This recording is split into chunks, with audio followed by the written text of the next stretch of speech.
Congress party Teenmar మల్లన్నను party నుంచి suspend చేయడము ఒక పిరికిపంద చర్యగా నేను భావిస్తున్నా. ఎందుకంటే ఈ రాష్ట్రంలో బీసీలు అత్యధికంగా ఉన్నా కూడా రాజ్యాధికారం కోసం ప్రయత్నం చేస్తున్నటువంటి తీన్మార్ మల్లన్న గారు, ఆయన టీము బీసీలకు సరైన గుర్తింపు ఇవ్వాలా, సీట్ల కేటాయింపులో కానీ, మంత్రి పదవిలో కానీ, ఇతర దాంట్లో సమాన హక్కు బీసీల కొరకు కొట్లాడుతున్నటువంటి వ్యక్తి.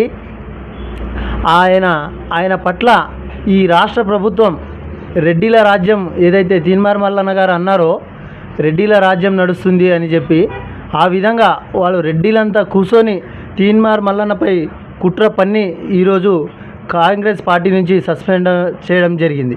అయినా ఏమీ పర్వాలేదు, తీన్మార్ మల్లన్న గారు రెట్టింపుతోన పుంజుకొని ఈ బీసీ రాజ్యాధికారం కోసం ఖచ్చితంగా తెలంగాణలో బీసీ ముఖ్యమంత్రి అయ్యేదాకా ఆయన పోరాడతాడు.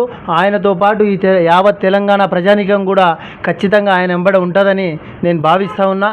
ఎందుకంటే గత ప్రభుత్వాలు తీసుకున్నా కూడా, గతంలో బీఆర్ఎస్ ప్రభుత్వం ఉద్యమకారుడైనటువంటి ముదిరాజ్ ముద్దుబిడ్డ ఈటెల రాజేందర్ అన్న గారిని వాడుకొని గద్దెనెక్కిన తర్వాత ఆయనను పార్టీ నుంచి సస్పెండ్ చేయడం జరిగింది.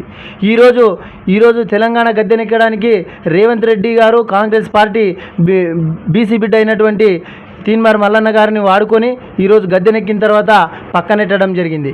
అయితే ఈరోజు అగ్రవర్ణ కులాలు మాత్రమేనే ఈ తెలంగాణని పరిపాలించే హక్కుదారుల, బీసీ బిడ్డలు కాదా? అణగారిన వర్గాల పిల్లలు కాదా? అంటే తెలంగాణలో అగ్రవర్ణాల కులాలకు మాత్రం నోటీసులు పంపకుండా ఈ బీసీ వాదంపై ప్రశ్నించినందుకు తీన్మార్ మల్లన్నపై సస్పెండ్ చేయడం జరిగిందని మీరు భావిస్తున్నారు? ఖచ్చితంగా. ఎందుకంటే ఈరోజు అణగారిన కులాలపైన కానీ అత్యాచారాలు, మానభంగాలు, అదేవిధంగా ఇష్టం వచ్చినట్ల కింది స్థాయి కులాలను తిట్టిన, అగ్రవర్ణ కులాలు తిట్టినా కూడా ఏ ఒక్కరిని పార్టీ నుంచి సస్పెండ్ చేయరు. ఎందుకు చేయరంటే వాడు అగ్రవర్ణ కులాలకు చెందిన వ్యక్తులు కాబట్టి.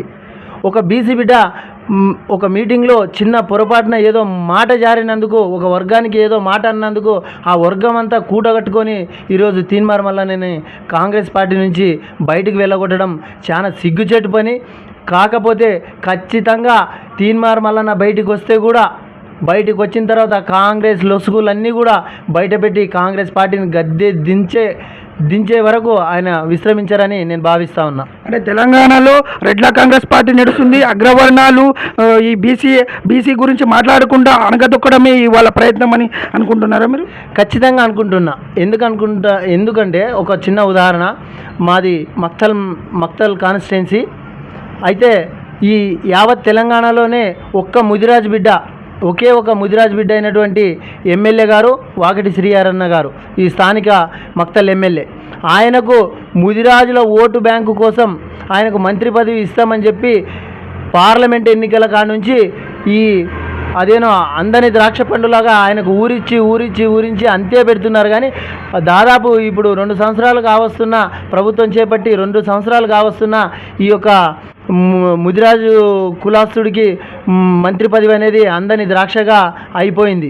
ఎందుకంటే వాళ్ళ రెడ్డిలకేమో 2 శాఖలు 3 శాఖలు కేటాయించి రెడ్డి వర్గానికి మాత్రమే ఈ కాంగ్రెస్ ప్రభుత్వం ప్రోత్సహిస్తుంది. కాబట్టి ఖచ్చితంగా రాబోయే రోజుల్లో బీసీలంతా ఏకమై ఈ కాంగ్రెస్ పార్టీని మట్టిలో కర్పించే ప్రయత్నం ఈ తీన్మార్ మల్లన్న గారు భుజాన వేసుకొని ముందుకు నడుస్తారు.